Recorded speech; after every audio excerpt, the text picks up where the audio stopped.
Welcome to the Slop Farm. Enjoy the video. You're starting on the iPhone. Update WhatsApp and confirm iCloud Drive is on so the app can access backups.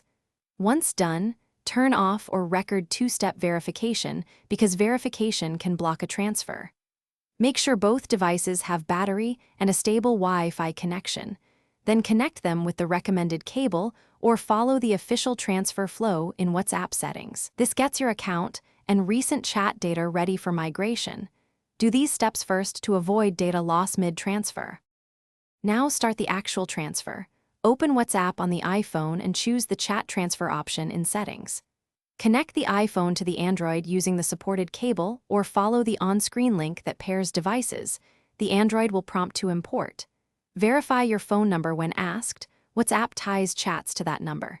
The tool copies messages, media, and settings. Remain connected until it completes. If it's a large archive, expect extra time and keep both screens unlocked to prevent interruptions. Finish by verifying the same number on your Android and letting WhatsApp restore the imported chats and media. This finalizes account activation. Once restored, check group memberships, media folders, and settings, and then re-enable two-step verification for security.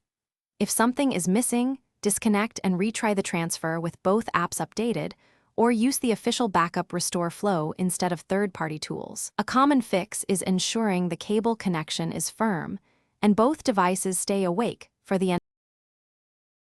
Thanks for watching. Consider subscribing if we helped you today.